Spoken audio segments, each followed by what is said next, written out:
সবার পরামর্শ সবাই তোমার সাথে থাকবে। আমরা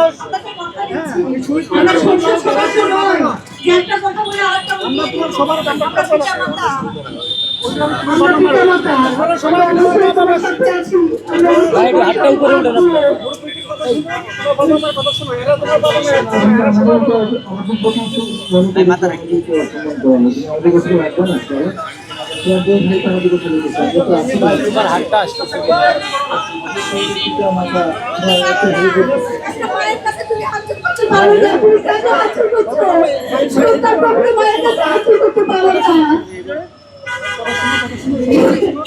সবাই অভিভাবক, তোমার বাবা না, এখন একজন না, তোমার পরিবারের প্রত্যেকটা অভিভাবকই তোমার বাবা মা।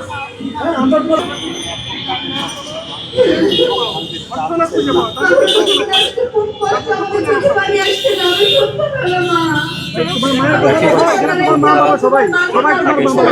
ভাঙ্গার জন্য বললে রয়েছে,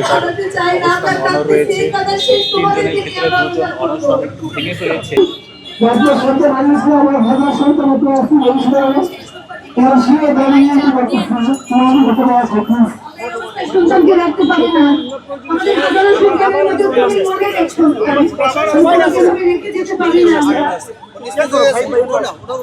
আচ্ছা, মনে হচ্ছে সে অসম বলবে না, আমরা তাকে মেডিকেলে নিয়ে যাবো, তার শারীরিক অবস্থা খুবই খারাপ, আমরা মেডিকেলে নিয়ে যাবো।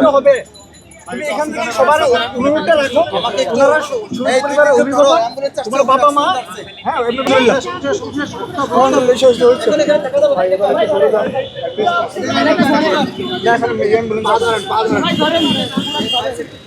অ্যাম্বুলেন্স আসছে, অ্যাম্বুলেন্স আসছে, অ্যাম্বুলেন্স তো আসে না তো, আসতেছে আসতেছে আসতেছে।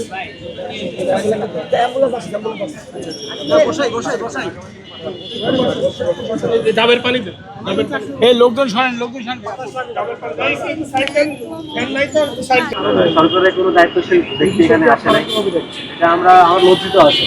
সত্যি কথা বলতে আমরা লজ্জিত, প্রথমত লজ্জিত এই কারণে যে এই কথাটা সেফে দিই, মানুষ 70% মানুষকে রায় দিয়ে দিয়েছে, সরকারের দায়িত্ব এটা, তারা এটা বাস্তবায়ন করবে। তার উপরে কথা হচ্ছে যেই কারণে জুয়ে হয়েছে সেই ঠিক সেম কারণে অন্তর করতেছে।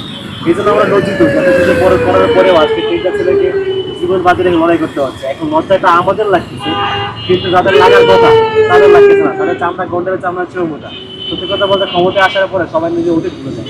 যেই বিএনপি, যেই হাসিনার যেই সিস্টেমের কারণে তারা এতদিন ধরে নিযুক্ত হয়েছে, যে গুমখুনের শিকার হয়েছে, বিএনপি করে তাদের 12টা কার্যকরী জন্য তারা গুমের শিকার হয়েছে। এখন তারা ক্ষমতায় আসে পরে সেই গুমেরাও তাদেরকে বাতিল করতে চায়। মানে যারাই ক্ষমতায় আছে তারা পিছনে ভুলে যায়, অতীত ভুলে যায়। অতীত ভুলে গিয়ে তারা সবাই হাসিনা হওয়ার চেষ্টা করে, এটা দুঃখ করে মনে করে।